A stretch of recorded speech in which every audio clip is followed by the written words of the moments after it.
चलिए चाय पर चर्चा में आज सबसे पहले बात होगी मौसम की। जी हां, दिल्ली एनसीआर समेत पूरे उत्तर भारत में मौसम का रंग बदला बदला नजर आ रहा है। पहाड़ी इलाकों में बर्फबारी हुई है तो मैदानी इलाकों को बारिश ने खूब भिगोया है। तो दिल्ली एनसीआर समेत उत्तर भारत के ज्यादातर हिस्सों में इस वक्त पूरा वीकेंड बादल खूब बरसे हैं और बारिश के चलते पारा भी गिर रहा है। हालांकि आज दिल्ली एनसीआर में धूप खिली, लेकिन उत्तर भारत के कुछ हिस्सों में हल्की बारिश का अनुमान है।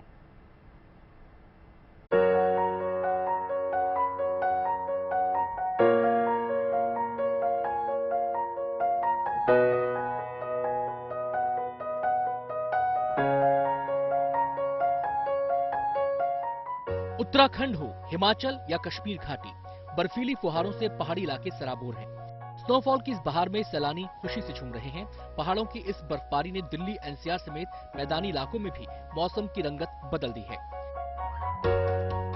इस बर्फबारी का नतीजा ये रहा कि दिल्ली एनसीआर में रिमझिम फुहारों का शोर सुनाई दिया।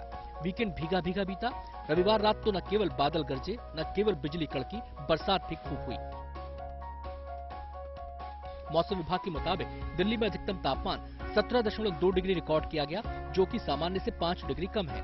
मंगलवार से तापमान में इजाफा होने की उम्मीद है। मंगलवार को अधिकतम तापमान 22 और न्यूनतम तापमान 8 डिग्री के आसपास रहने की संभावना है। इस बीच अगर हम तापमान की बात करें तो अमूमन 15 जनवरी के बाद दिल्ली एनसीआर में तापमान, जो मिनिमम तापमान है वो भी 15 से 16 डिग्री के बीच रहता है, जो कि बारिश होने के बाद 8 से 10 डिग्री के बीच बना हुआ था। उसमें भी आज से तब्दीली देखी जाएगी और तापमान नॉर्मल होने की तरफ बढ़ना शुरू हो जाएगा। सोमवार जब दिन निकला तो दिल्ली एनसीआर के आसमान में बादल छाए हुए थे। हालांकि दिन चढ़ने के साथ सूरज के भी दर्शन हो गए, लेकिन धूप छांव का खेल चलता रहा। कभी धूप, कभी छांव तो कभी वीकेंड पर झमाझम बारिश। लेकिन मौसम की इस लुका छिपी का खेल आज से खत्म होने वाला है, क्योंकि मौसम विभाग का साफ साफ कहना है कि दिल्ली एनसीआर में इस मौसम में फिलहाल जितनी बारिश होनी थी वो हो चुकी है। अब मौसम आज से खिला खिला दिखाई पड़ेगा। हालांकि वीकडेज का पहला दिन सोमवार का दिन आज भी सुबह से ही सूर्य देवता की बादलों के पीछे लुका छिपी जारी है। कभी धूप है, कभी छांव है, लेकिन मौसम विभाग ने कम से कम ये साफ कर दिया है कि अब दिल्ली एनसीआर में बारिश नहीं होनी है। महज दिल्ली एनसीआर ही नहीं, उत्तर भारत के ज्यादातर मैदानी इलाकों का यही हाल रहा। ये तस्वीरें राजस्थान के पुष्कर की हैं। यहाँ इस मौसम में पिछले 20 साल में ऐसी झमाझम बरसात हुई है। यहाँ तेज बारिश की वजह से जगह जगह पानी भर गया, लेकिन इस बारिश ने किसानों के चेहरे जरूर खिला दिए। ये बारिश फसलों के लिए वरदान साबित हो सकती है। इस बारिश के बाद उत्तर भारत के ज्यादातर मैदानी इलाकों में पारे ने फिर गोता लगाया। ठंड फिर बढ़ गई। यूपी, हरियाणा, राजस्थान और गुजरात के कई इलाकों में भी रुक रुक कर बारिश हो रही है। इसकी वजह से पारे ने गोता लगाया है। उत्तर भारत के कुछ इलाकों में हल्की फुल्की बारिश हो सकती है, लेकिन गुड न्यूज ये है कि मौसम के खुलते ही धूप फिर खिलेगी और ठंड से राहत का दौर जारी रहेगा।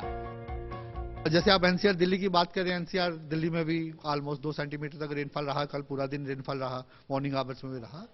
और अब आगे है पोजीशन थोड़ा सा आगे। अगर आप क्लाउड मास देख रहे हैं, थोड़ा आगे मूव कर गया है और due to movement of western disturbance. और हम क्या एक्सपेक्ट कर रहे हैं कि अभी अगर आप एनसीआर दिल्ली की बात करें तो आज के बाद ड्राई रहेगा।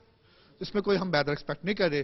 प्लेन्स में पंजाब हरियाणा में थोड़ा लाइट मॉडरेट रेनफॉल रहेगा, एनसीआर दिल्ली में नहीं रहेगा, बैज यूपी में रहेगा और इसके बाद नहीं है। उसके बाद आने वाले 4-5 दिनों में कुछ खास प्लेन्स में कोई वेदर की हम एक्सपेक्टेशन नहीं कर रहे। बेशक जनवरी जाते जाते ठंड की वापसी करा गई, लेकिन अब मौसम में निरंतर सुधार के संकेत हैं। ठंड का एहसास तो रहेगा, लेकिन कपकपी नहीं छूटेगी और दिल्ली वालों को गुलाबी ठंड के साथ ही बसंत के आगमन का भी एहसास होगा। पुष्कर से दिनेश पराशर, दिल्ली से सुशांत मेहरा के साथ Manish Chaurasia, good news today.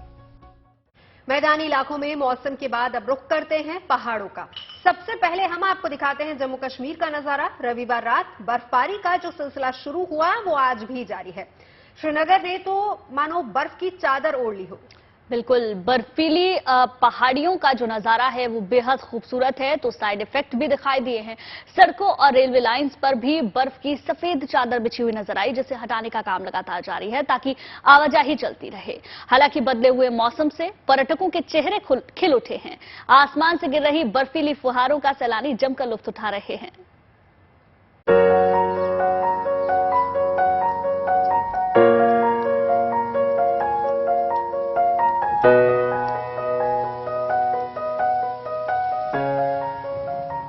हर डगर पर बर्फ है, हर सड़क सफेद है, हर चौक चौराहे पर बर्फीला आलम है। शून्य से नीचे गिर चुके पारे में सब कुछ बर्फीला है। इन तस्वीरों को देखकर लग रहा है मानो हिमयुग लौट आया हो।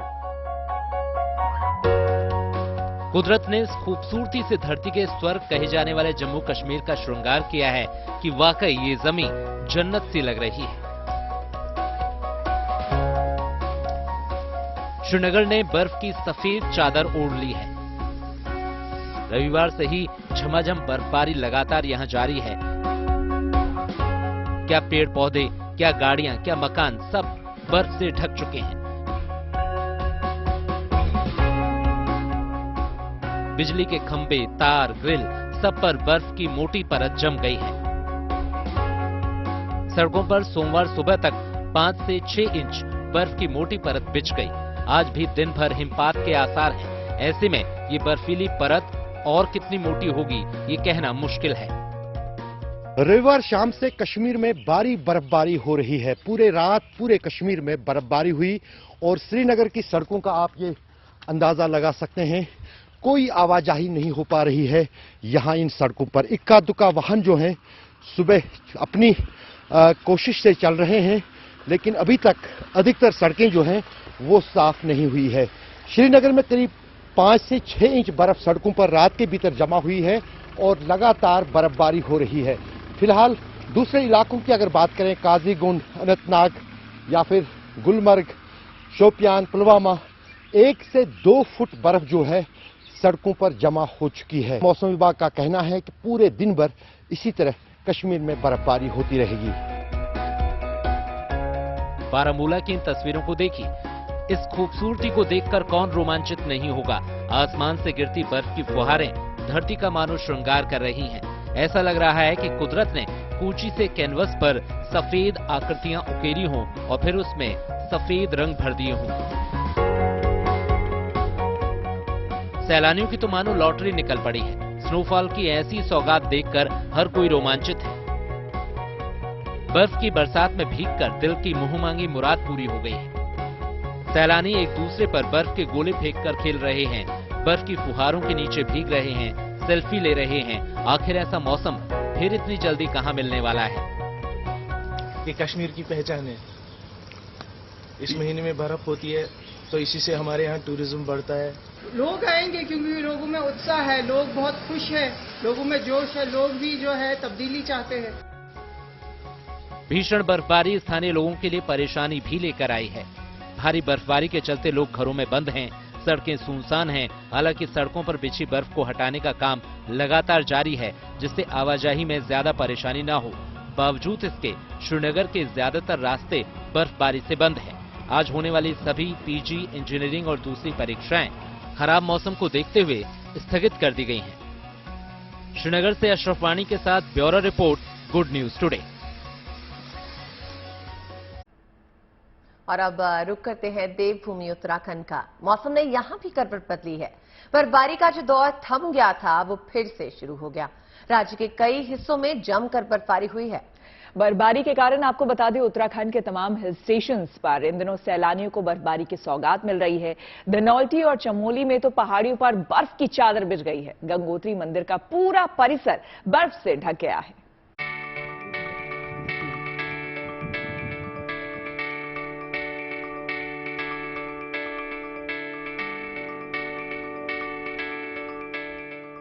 सर्द हवाओं ने पहाड़ों को अपने आगोश में लिया और कुदरत ने सफेद बर्फ से गंगोत्री मंदिर का श्रृंगार कर दिया। उत्तरकाशी में लगातार हो रही बर्फबारी ने पहाड़ियों को बर्फ की सफेद चादर से ढक दिया है। गंगोत्री मंदिर के पूरे परिसर में हर जगह सिर्फ बर्फ ही बर्फ दिखाई दे रही है।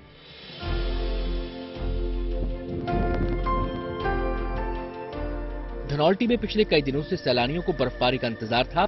मौसम मेहरबान हुआ तो सैलानियों की मुराद भी पूरी हो गई। धनौल्टी में इस मौसम की ये तीसरी बर्फबारी है।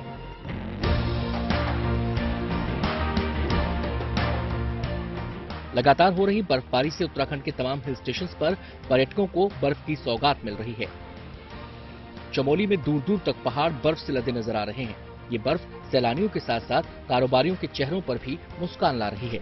बर्फबारी के बीच सैलानी कहीं तस्वीरें खिंचवाते नजर आ रहे हैं तो कहीं बर्फ में खेलकर मौसम का लुत्फ उठा रहे हैं। पहाड़ों पर हो रही बर्फबारी का असर मैदानी इलाकों पर दिखाई दे रहा है। दिल्ली और आसपास के इलाकों में रविवार से ही बारिश का मौसम बना हुआ है। रविवार दिन में रिमझिम बारिश के बाद सोमवार सुबह भी बादलों की आवाजाही जारी रही। ठंड का ये मौसम कुछ लोगों को परेशान भी कर सकता है और बुजुर्गों को इस मौसम में सेहत का खास ख्याल रखना होता है। लेकिन अगर सेहत का ख्याल रखा जाए और पूरे एहतियात बरते जाएं, तो ठंड का ये मौसम भी कई खुशनुमा एहसास दे जाता है। धनौल्टी से कृष्ण गोविंद कंसवाल और चमोली से कमल नयन सिलोरी के साथ bureau report, good news today. Rajasthan लिए चलते हैं आपको, जहां उत्सव की उमंग में झूमने को तैयार हो जाइए। और इस उत्सव में केवल राजस्थान के लोग ही नहीं झूमेंगे, बल्कि देश विदेश से सैलानी भी इसके रंग में रंगने को पहुंच रहे हैं। हम बात कर रहे हैं जैसलमेर के मरु उत्सव की। और मरु महोत्सव की तैयारियां तो पूरी हो ही चुकी हैं, बस इंतजार है आगाज का। इस महोत्सव की शुरुआत 3 फरवरी से हो रही है। राजस्थान की लोक संस्कृति के रंगों को समेटे इस उत्सव का समापन 5 फरवरी को होगा। केवल लोक कलाकार ही नहीं, बल्कि बॉलीवुड के कई फनकार भी इस उत्सव की रौनक बढ़ाएंगे।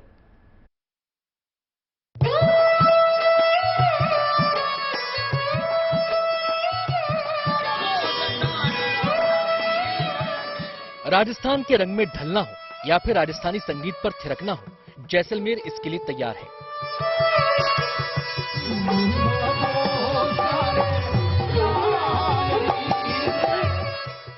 तो पर्दा उठ चुका है और इसी के साथ एक बार फिर रेगिस्तान का मशहूर शहर मरु महोत्सव के लिए तैयार है। डेजर्ट फेस्टिवल की धूम हर साल फरवरी के महीने में थार के रेगिस्तान में होती है। इस फेस्टिवल में देश विदेश से मेहमानों का आना होता है। एक बार फिर रेगिस्तान की धरती मेहमानों के स्वागत के लिए तैयार है। तो 3 फरवरी से 5 फरवरी तक जैसलमेर जश्न और जलसों का जगराता करेगा। इस खास मौके पर सोनार दुर्ग से सुबह निकलने वाली शोभा यात्रा सबसे बड़ा इवेंट होगी। इसके बाद बीएसएफ की कैमल माउंटेन बैंड, राजस्थानी परिधान में सजे धजे जवान और लोक कलाकारों की हैरान कर देने वाले करतब लोगों का दिल जीतेंगे। थीम रखी है वो है ऐतिहासिक, आधुनिक और काल्पनिक। ऐतिहासिक क्योंकि यहाँ का जो रिच हेरिटेज है, जो लेगेसी है, जो हिस्ट्री है, वो आने वाले जो भी टूरिस्ट हैं उनके साथ हम ये शेयर करना चाहते हैं, इसलिए ऐतिहासिक। आधुनिक बिकॉज ये फेस्टिवल अब काफी मॉडर्न तरीके से भी आयोजित किया जाता है। हम इसमें सेलिब्रिटी आर्टिस्ट बुलाते हैं, नई नई चीजें भी इंट्रोड्यूस करते हैं, इसमें न्यू एलिमेंट्स हैं, तो ये काफी अपने एक अलग सेंस में मॉडर्न भी है। तो आधुनिक है। और काल्पनिक क्योंकि कुछ चीजें वर्ड्स में जाहिर नहीं की जाती, शब्दों में हम बता नहीं पाते, तो we leave some things to the visitors imagination. Jaisalmer is a state of mind, मतलब एक मूड है, एक मेंटल स्टेट है जिसको हम वर्ड्स में डिस्क्राइब नहीं कर सकते। वो काल्पनिक है, वो आपको आना पड़ेगा उसे एक्सपीरियंस करने को। डेजर्ट फेस्टिवल में बॉलीवुड का तड़का भी लगेगा, साथ ही लोक कलाकार भी अपना जलवा बिखेरेंगे। मूंछ और साफा बांधने का रंग भी इस फेस्टिवल में दिखेगा। आर्ट हेरिटेज और फोटोग्राफी की प्रदर्शनी भी लोगों का दिल जीतेगी। हर बार की तरह कैमल टैटू शो भी लोगों का मन बहलाएंगे। तो अजूबे माउंटेन बैंड की खनक भी इस फेस्टिवल में 4 चांद लगाएगी। यहाँ आए लोग ऊंटों को सजते संवरते भी देखेंगे और शान मरुधरा के गवाह भी बनेंगे। लोगों को जैसलमेर के इस खास फेस्टिवल में एयर वॉरियर ड्रिल के अलावा कैमल और हॉर्स डांस का लुत्फ उठाने का मौका भी मिलेगा। वहीं अंकित तिवारी, सन्मुख प्रिया और सलमान अली की आवाजें रेत के उत्सव की शान में 4 चांद लगाएंगी। 5 फरवरी को मरु महोत्सव का समापन भव्य आतिशबाजी के साथ होगा। Vimal Bhatia, Jaisalmer, good news today.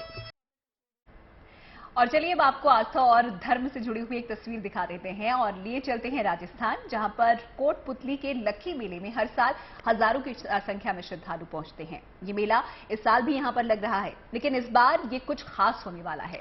बिल्कुल, दरअसल श्रद्धालु यहाँ भैरू जी के मंदिर में दर्शन के लिए दूर दूर से आते हैं। इस बार मेले की खासियत है यहाँ का प्रसाद। इस बार यहाँ पर 300 क्विंटल से ज्यादा चूरमे का भोग लगेगा। इस प्रसाद को तैयार करने के लिए जेसीबी का इस्तेमाल भी किया जा रहा है।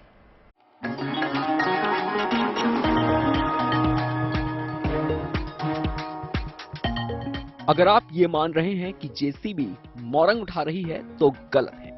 दरअसल ये प्रसाद है जिसमें शक्कर, खांड और मावे मिलाने का काम इससे ही लिया जा रहा है।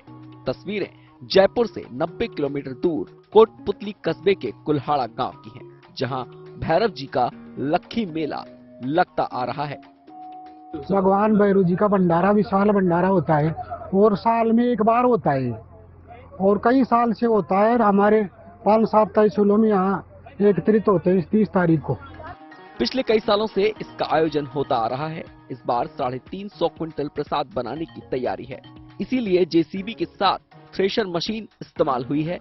इस मेले का पूरा मैकेनिज्म गांव वालों के हाथ में होता है। मेले की एक एक व्यवस्था गांव वाले संभालते हैं। इसकी तैयारी 1 महीने पहले से हो जाती है कि स्थानीय गांव के युवाओं द्वारा, बुजुर्गों द्वारा यहाँ सब कुछ अच्छी खासी व्यवस्थाएं की जाती हैं। किसी को किसी भी प्रकार की कोई परेशानी का सामना नहीं करना पड़ता। बिल्कुल भी कभी भी आज 12 वर्ष से लगातार ये भंडारा का आयोजन किया जा रहा है, लेकिन कभी भी किसी भी एक कीड़ी का भी नुकसान इस भंडारे में अभी तक नहीं हुआ। इसमें बड़े बड़े नेता भी शिरकत करने आते हैं। खास बात यह है कि यहाँ का प्रसाद बनाने के लिए साफ सफाई का खास तौर पर ख्याल रखा जाता है। इस बार 350 क्विंटल प्रसाद जो बनाया जाएगा उसमें 120 क्विंटल आटा, 50 क्विंटल सूजी, 25 क्विंटल देसी घी, 80 क्विंटल खांड, 10 क्विंटल मावा, 3 क्विंटल काजू, 3 क्विंटल बादाम, 3 क्विंटल किशमिश, 7 क्विंटल मिश्री कटिंग, 3 क्विंटल खोपरा, 50 क्विंटल दूध, 70 क्विंटल दही। राजस्थान में दाल बाटी और चूरमा खाने की परंपरा है, लिहाजा इस मौके पर 25 क्विंटल दाल बनाई जाएगी। इसके लिए क्विंटल में सामान इस्तेमाल किए गए हैं। राजस्थान के बड़े आयोजन में से एक माना जाता है लक्खी मेला, जिसमें भैरव जी को दही और चूरमे का भोग लगाया जाता है। इसके बाद यहाँ प्रसाद बंटता है। मेले में श्रद्धालुओं पर हेलीकॉप्टर से फूल बरसाने की भी तैयारी है।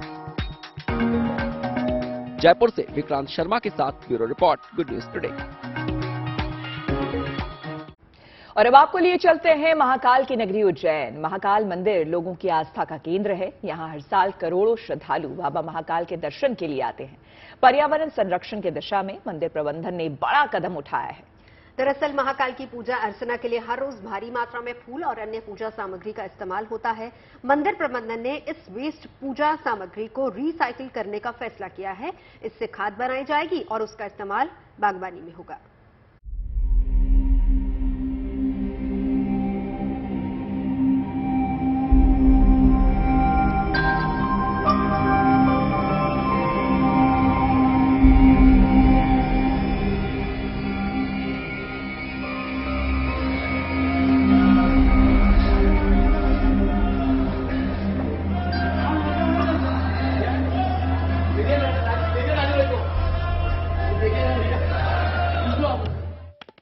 उज्जैन में बाबा महाकाल का दरबार। 12 ज्योतिर्लिंगों में से एक उज्जैन का महाकालेश्वर मंदिर। आस्था और श्रद्धा का वो धाम जहां उमड़ता है करोड़ों श्रद्धालुओं का सैलाब।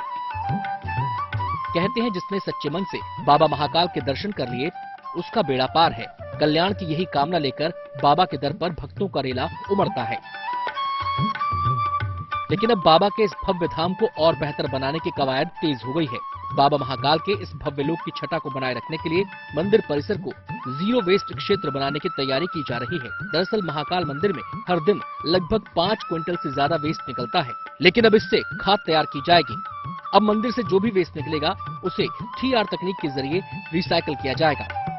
रिसाइकल करने के लिए सरफेस पार्किंग एरिया में organic waste to compost plant लगाया गया है।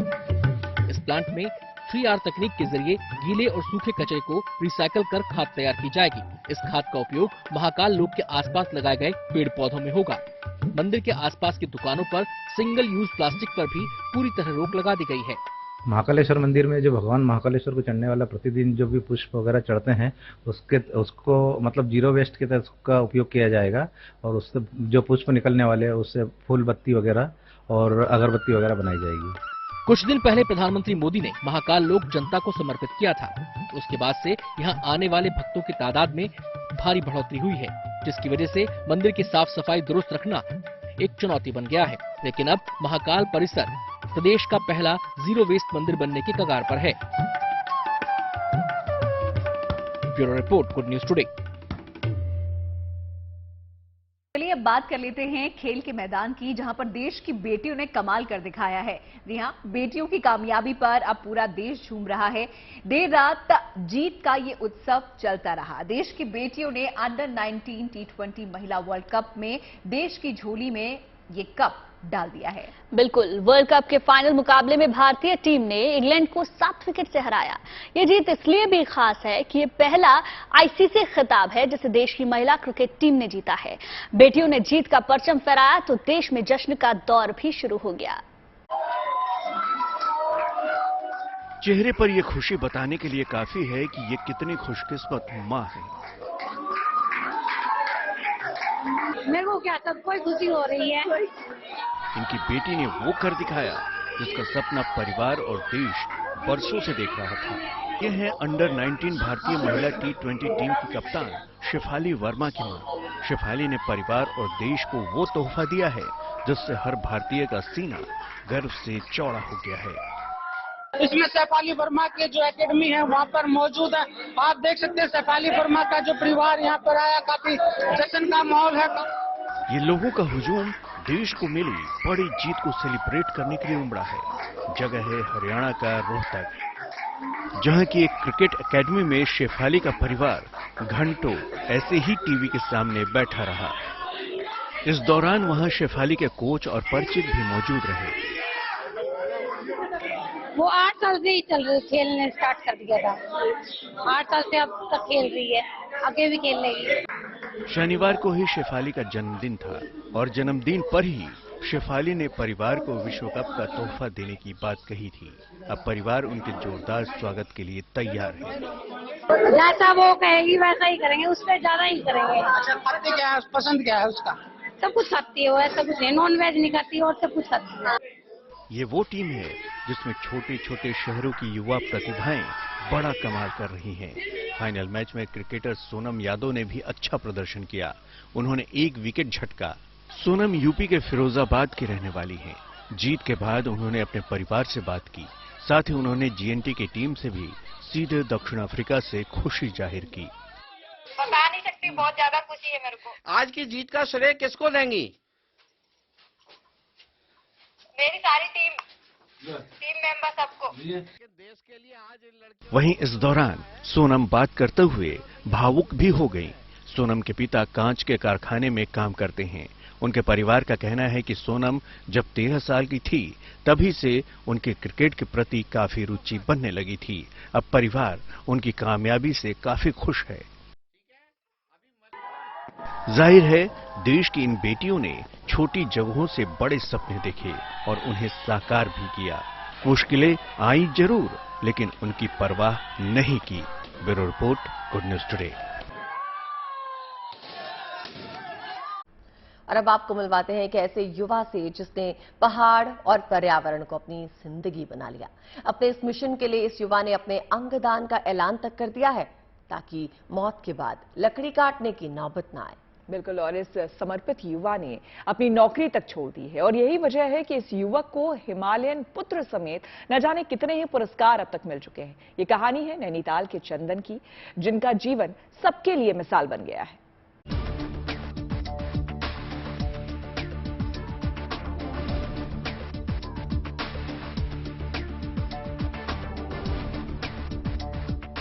चंदन नयाल की उम्र ज्यादा बड़ी नहीं है, लेकिन उससे बड़ा इनका तजुर्बा है। तभी तो अपनी नौकरी छोड़कर उत्तराखंड के जंगलों की हिफाजत में लौट आए हैं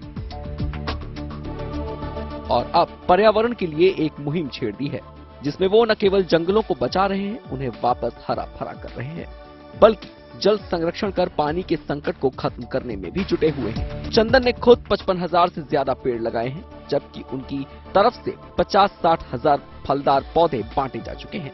इसके अलावा चंदन छोटे छोटे 5,000 से अधिक तालाब बना चुके हैं। देखिए, चाल खाल और पोखर और खंतियां जो है हम लोगों ने इसलिए बनाई क्योंकि जो है पहाड़ों में धीरे धीरे जल संकट तेजी से बढ़ रहा है। तो हमने सोचा कि भाई जो हमारे जो जल स्रोत हैं, धारे नौले, जो गाड़ गधेरे हैं हमारे, वो पुनर्जीवित हों। चंदन के इस जुनून को सीएम पुष्कर सिंह धामी भी सम्मान दे चुके हैं। उन्हें अब तक कई पुरस्कार मिले हैं। पर्यावरण के प्रति चंदन के लगाव को ऐसे समझिए कि इन्होंने अपना शरीर महज इस बात पर दान कर दिया है कि उनकी मौत के बाद अंत्येष्टि के लिए किसी पेड़ को न काटना पड़े। अब तो इनका साथ आसपास के लोग भी देने लगे हैं।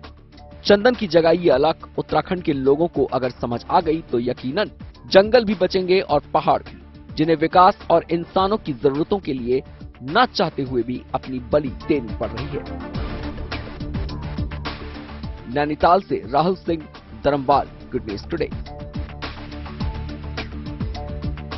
आपने ये कहते सुना होगा कि वो पल हसीन हो जाते हैं जो पल चाय के साथ चर्चा में बीत जाते हैं।